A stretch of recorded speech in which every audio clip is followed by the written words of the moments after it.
Good morning, brothers and sisters in the Lord. Kumusta po kayo? How was your week? Siguro, some of us have a victorious week. Some of us, throughout the week, we are happy because we have good news. Some of us also have sad news. Some of us are joyful. Some have problems. But but God is good all the time. Amen po ba? No? Amen. No, some of us siguro met some new phases. No? Sa trabaho, sa work, sa school, in any place, sa mall, saan tayo magpunta. And we met them and conversed them. We have communicated them. And it's good thing to know some new friends, na makilala natin yung iba't ibang mga tao. Hindi lang dito sa church, but sa ibang place din. Sa work natin, kung saan man tayo or nagbakasyon tayo. Praise God. This morning,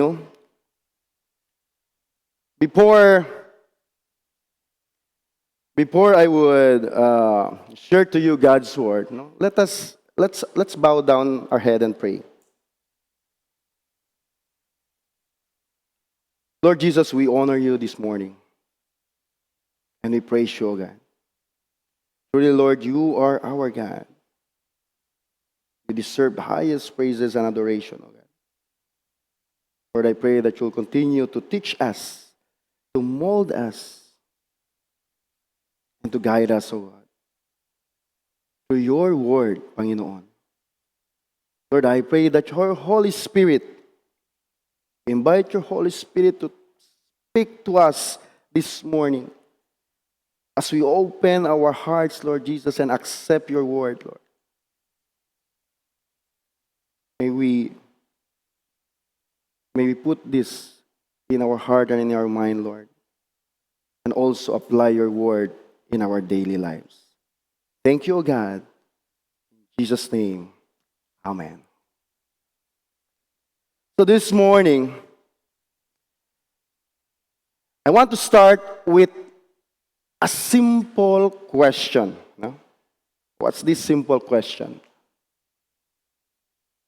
Saan ba talaga nangyayari ang mission? That's the simple question that I would like to ask you this morning.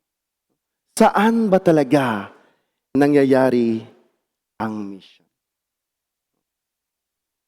Kapag narinig natin ang salitang mission, ano agad ang pumapasok sa isipan natin, sa isip natin? Mission. What comes into your mind when we hear the word or when nabasa natin yung mission, about mission? Marami ang sagot, sa church, sa mission field, sa outreach, sa Bible study, or sa ibang bansa. So for me, dati, but if you talk about mission, and it comes into my mind na, mission sa ibang bansa, magmi-missionary ako. Pero kung tatanungin natin si Jesus, in our verse today, in our text today, in Luke chapter 5, baka iba ang sagot niya. Sa passage natin ngayon, hindi nagsimula ang mission sa synagogue. Hindi rin sa templo. Hindi rin sa revival meeting.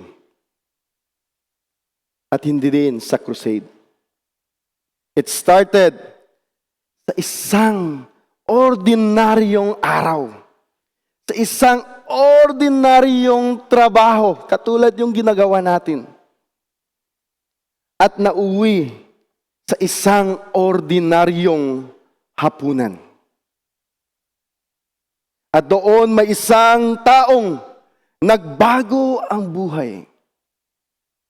Mga kapatid, brothers and sisters in the Lord, napakaganda ng mensahe ng Luke 5.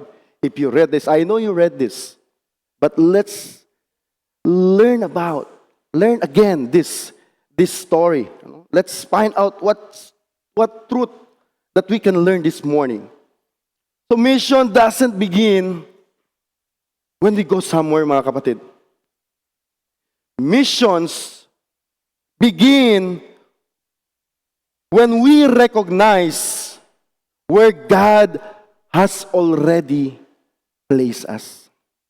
Again, mission begins when we recognize where God has already placed us. Ang mission field, maaari itong opisina, maaaring classroom, maaaring pamilya natin. Maaari ding neighborhood, yung neighbor natin.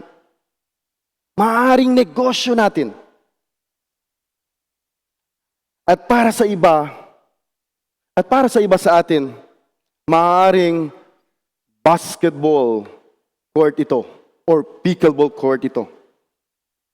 Mga kapatid, dahil ang Diyos ay hindi lang kumikilos sa loob ng simbahan, kumikilos siya sa ordinaryong buhay natin. And if you have your Bible with you, please open with me sa Luke 5, chapter 5, verses 27 to 32. Let's read it. Luke chapter 5, verse 27 to 32. Read with me. After this, Jesus went out and saw a tax collector by the name of Levi, sitting at his tax booth. "Follow me," Jesus said to him. And Levi got up, left everything, and followed him. Then Levi held a great banquet for Jesus at his house, and a large crowd of tax collectors and others were eating with them. But the Pharisees and the teachers of the law who belonged to their sect complained to his disciples, "Why do you eat and drink with tax collectors and sinners?" Jesus answered them, "It is not the healthy who need a doctor, but the sick. I have not come to call the righteous, but sinners to repentance." May God bless the reading of His Word this morning. So the background of this context, bago natin himayin ang passage, maintindihan muna natin ang context. Sa Luke 5:27, pinagaling ni Jesus ang paralytic. If you read back, Luke 5:27, pinagaling ni Jesus ang paralytic. Pero higit pa sa physical, ang healing ang ipinakita niya. Binatawad niya ang kasalanan ng tao, mga kapatid. Ngayon, ipinapakita niya ni Luke ang isa pang demonstrasyon ng authority ni Jesus dito sa Luke 5, verses 27 to 31. Hindi lang healing, kundi isang calling. Calling a sinner. Calling someone society rejected. Calling someone everybody hated. Just as Levi. Katulad ni Levi.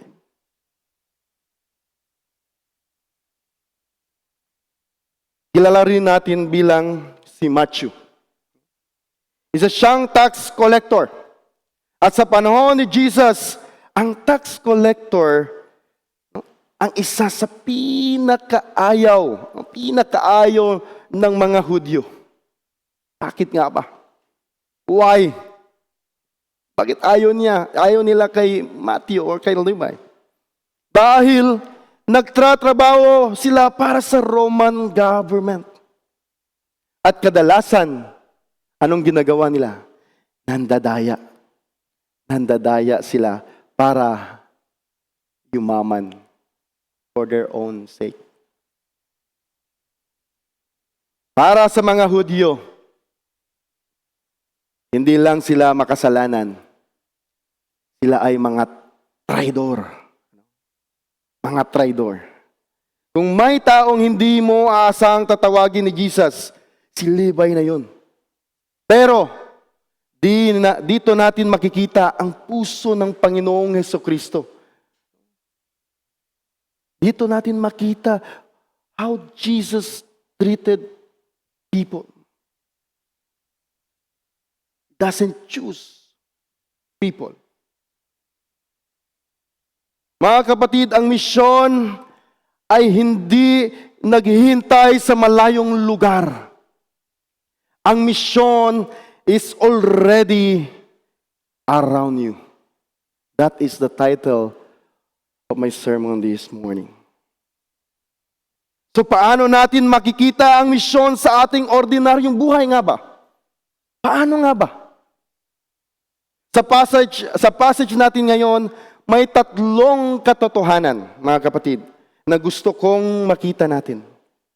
What's these three important truths that we can learn this passage this morning? First is, Jesus sees people others ignore in verse 27 to 28. Basahin natin ang verse 27. Next slide po. After this, Jesus went out and saw a tax collector by the name of Levi sitting at his tax booth. "Follow me," Jesus said to him. And Levi got up and left everything and followed him.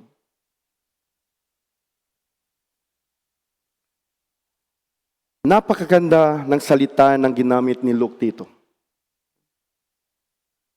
Napakaganda. No? Hindi lang sinabing dumaan si Jesus. No? Hindi lang, okay, tax collector, okay. Alis na si Jesus. Ang Greek word dito na ginamit, no, ay eteseto. Ibig sabihin, hindi simpleng tingin lang. Hindi simpleng tingin. It means to observe carefully. To intentionally notice someone. Habang ang lahat ay umiiwas kay Levi, Jesus stopped. Jesus looked at Levi. Jesus noticed Levi. Hindi lang nakita ni Jesus ang trabaho niya. Nakita niya ang puso ni Levi. Hindi nakita ni Jesus ang reputation. Anong reputation meron si Levi? Nakita ni Jesus ang potential ni Levi. His potential. Jesus didn't. Hindi siya nag-judge. Okay, ikaw, makasalanan kang tao. Ayaw kita. No. But Jesus demonstrated love and intentionality in this passage. Habang ang society ay nagsasabing hopeless yan, no? Jesus said, "Follow me. Follow me." Imagine nyo, araw-araw dumadaan ang maraming tao sa paligid niya ni Levi. Walang gustong kumausap kay Levi. Dahil nga, makasalanan, corrupt sila, ayaw ng mga tao. Because they were part of the Roman Empire. Walang gustong kumausap kay Levi. Pero isang araw, tumigil ang Panginoong Hesukristo. Hindi para husgahan siya, kundi para tawagin siya. Ganito rin ang ginawa ni Jesus sa atin, mga kapatid. Ganito din ang ginawa niya sa ating lahat. Hindi tayo hinanap dahil mabuti tayo, mga kapatid. Hindi tayo tinawag dahil qualified tayo. Tinawag tayo dahil mahal niya tayong lahat. Mahal ka niya, mga kapatid.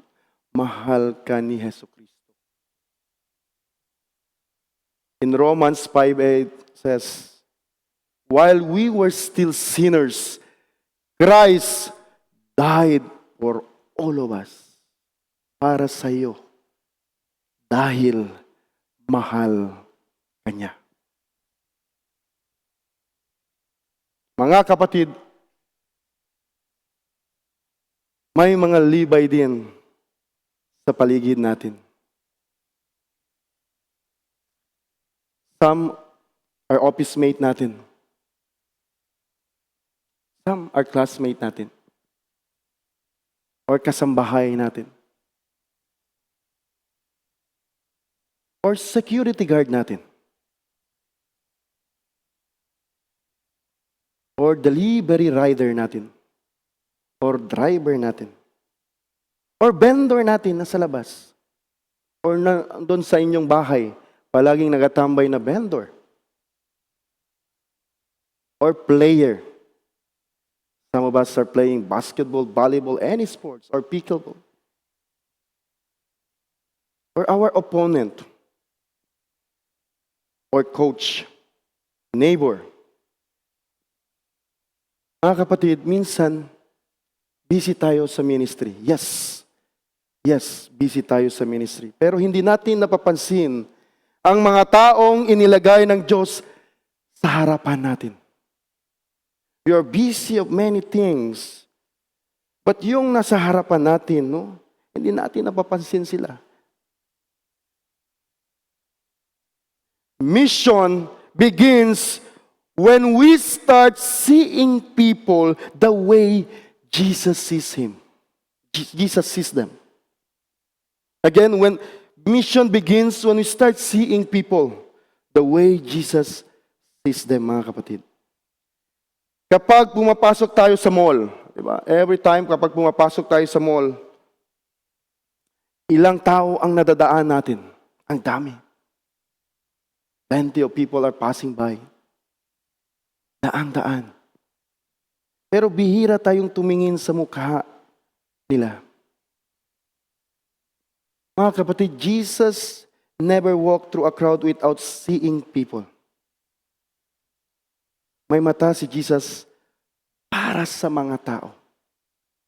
And he's not looking on the appearance of the person, but he is looking at the heart of that individual. Mga kapatid, napakagandang simula nito. Hindi lamang nakita ni Jesus si Levi, tinawag niya siya. Tinawag si Levi to follow Jesus.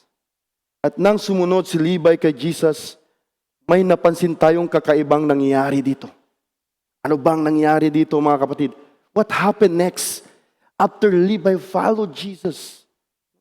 This is the most exciting part. No? After following Jesus, ano na? Ano na next? After we follow Jesus, what next, mga kapatid? Magiging panalama tayo, follower, and then sunod lang ba? What happened? What happened? At nung sumunod si Levi kay Jesus, may napansin tayong kakaibang nangyari.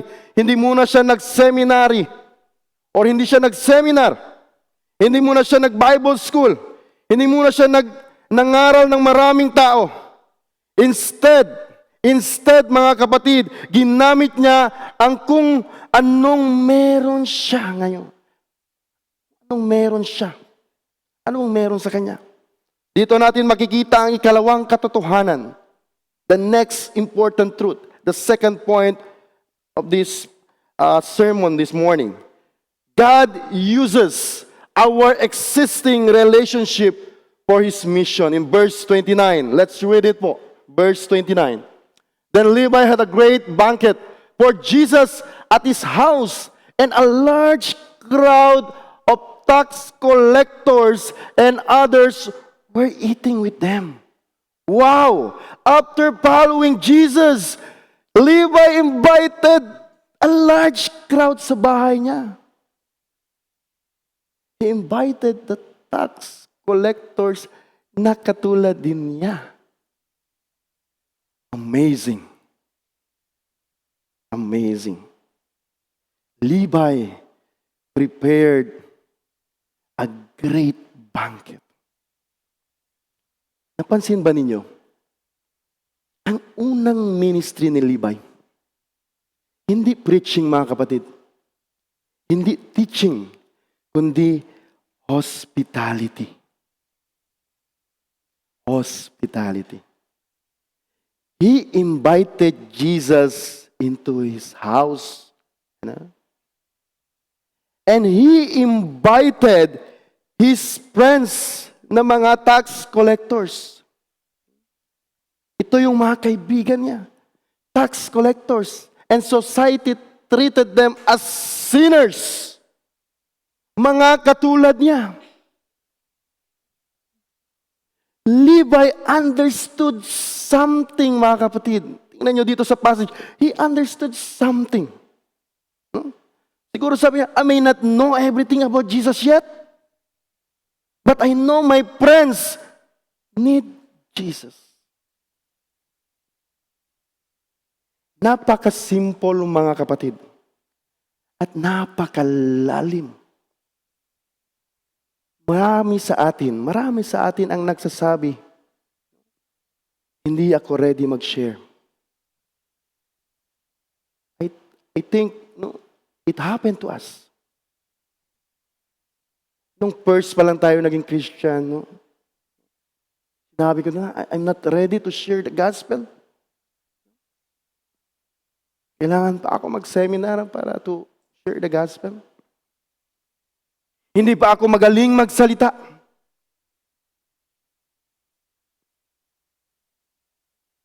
Pero mga kapatid, hindi naman sinabi ni Jesus na kailangan mong maging preacher kaagad. Hindi sinabi ni Jesus na, hey, Brian, kailangan ka maging preacher in order for you to share the word of God. No. Pwede kang maging inviter. Pwede kang maging encourager. Maging kaibigan. Pwede kang magpakain. Pwede kang mag-host. Pwede kang magdasal. Pray for others while they are doing the ministry. You are a prayer warrior. Pwede kang magdala ng tao kay Jesus. Imagine this, mga kapatid. Imagine nyo ngayon. Your dining table can become a place of discipleship. Ang gandang pagmasdan. Your dining table maging a place of discipleship. Your office pantry can become a place of prayer. Your classroom can become a place of encouragement. Yung basketball court or pickleball court or volleyball court can become a place where someone experience the love of Jesus. Mga kapatid, mission is often built on relationships, not programs. Sa basketball or sa pickleball or any sportsman, I always binabanggit ko yung pickleball because I'm into sports mission using pickleball. No? Hindi tayo naglalaro lang para manalo, mga kapatid. Naglalaro tayo para magkaroon ng pagkakataong makilala ang isang tao. Every rally or every dribble or every shoot or every doubles partner or every team, every water break, every conversation can become a gospel opportunity to every one of us to share the truth, to share the gospel wherever you are. Hindi natin kailangang pilitin. Relationship opens the door. Love prepares the heart, mga kapatid. The gospel transforms the soul. The gospel transforms the soul. Kaya napakagandang tanungin ang ating mga sarili. Kung ginamit ni Jesus ang ating mga relasyon para sa kanyang misyon, bakit maraming religious leaders ang hindi natuwa? Habang si Levi ay nagdiriwang dahil sa kasama niya si Jesus, may ibang tao naman ang nagrereklamo. Meron talagang tao, no? Na nagrereklamo. Mga kontrabida. Excuse me. Mga kontrabida sa buhay natin. Meron ba ngayon? Meron mo mga kontrabida? Yes. It's part of our life. Na merong ayaw sa mga ginagawa natin. Yes. Part yun. Sa buhay natin. At dito natin makikita ang ikatlo at huling katotohanan ng ating passage. The third important truth of this passage this morning is Jesus calls us to reach the sick, not just to stay comfortable, mga kapatid. In verse 30 po, basahin natin ang verse 30. But the Pharisees and the teachers of the law who belong to their sect complained to his disciples, "Why do you eat and drink with tax collectors and sinners?" Jesus answered them, "It is not the healthy who need a doctor, but the sick. I have not come to call the righteous, but the sinners to repentance." The Pharisees asked, "Why do you eat with tax collectors?" Kasi para sa kanila, mga kapatid, association meant approval. Ganun po sila agad. They are judgmental agad. Association with these tax collectors, with these sinners, it means to them, you approve. Pero para kay Jesus, association meant mission. Para kay Jesus, association meant mission. Then Jesus answered, "It is not the healthy who need a doctor, but the sick." Napakalinaw ng illustration niya, mga kapatid. Doctors go where sick people are. Firefighters go where the fire is. Rescuers go where people are drowning. Likewise, Jesus go where sinners are. Not to become like them, but to save them. To save them. Minsan, komportable tayo sa loob ng church. Pareho-pareho ang kasama natin. Yes, it's good. Pareho-pareho ang kaibigan natin. Pero ang tanong ni Jesus sa'yo, kapatid, sa'yo, sa ating lahat, when was the last time you intentionally build a relationship with someone far from God? Again, when was the last time you intentionally build a relationship with someone far from God? Hindi niya tayo tinawag para lang magtipon, mga kapatid. Tinawag niya tayo para magsugo. Maging sugo. Now the question is, this morning, for all of us, who is your Levi? Sino nga ba yung libay ko ngayon? May pangalan ba siyang pumapasok sa isip mo ngayon?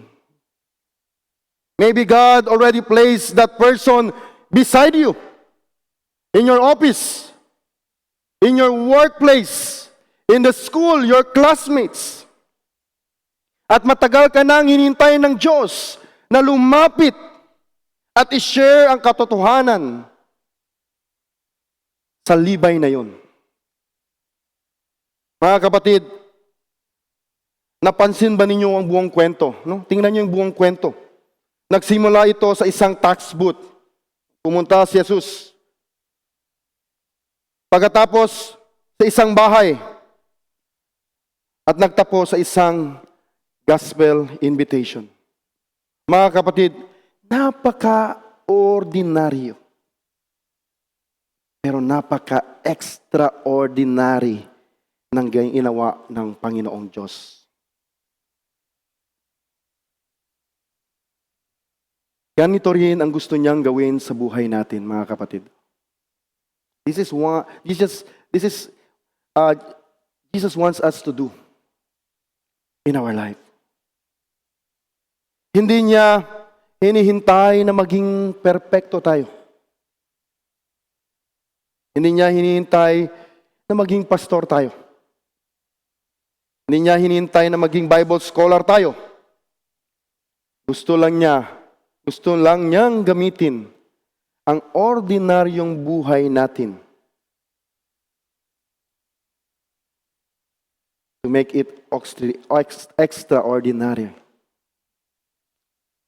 in our lifestyle. Sa ordinaryong buhay natin, papunta sa work, no? Magsakay ng jeep, tricycle, to share the gospel, the good news to them. Ang ordinaryong schedule natin, ang ordinaryong relationship natin, ang ordinaryong conversation natin para maging extraordinary instrument of His grace. Church, mga kapatid, the mission is not somewhere else. The mission is already around us, around you. Tomorrow, when you enter your office, mission. That is your mission. When you enter your school, that is your mission. When you eat with your family, that is your mission. When you meet your neighbor, that is a mission. When you step on the basketball court or any court, that is a mission. Because God has already placed you exactly where He wants you to shine for Jesus. Amen po ba? This week, I challenge you everyone to do 3 simple things. 3 simple things po. First, pray. Let's pray. And ask God to help you notice one person who needs Christ in their lives.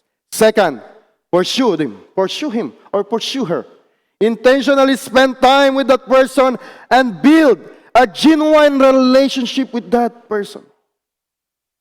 Third, proclaim. Look for a natural opportunity. A natural opportunity to share yung testimony natin. And pray with them or invite them to church or Bible study. Don't wait for a special mission trip, mga kapatid. Don't wait until you feel ready. Don't wait until you feel ready. God has already given you a mission field. It's your everyday life.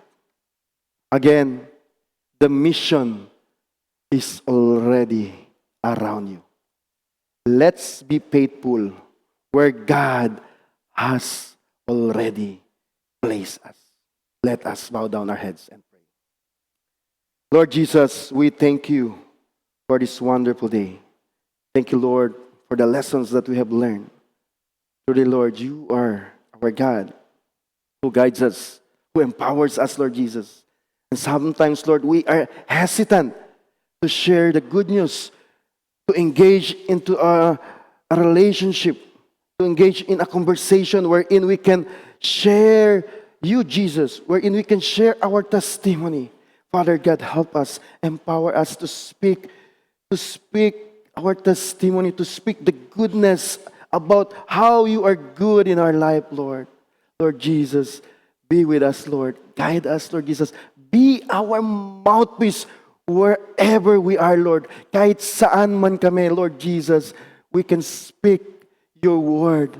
We can encourage. We can be an inviter. We can be an encourager. And Lord Jesus, thank you, Lord, for reminding us this morning that we can do this, Lord Jesus, to glorify you, to give highest glory into your name, Lord Jesus. Salamat po, Panginoon.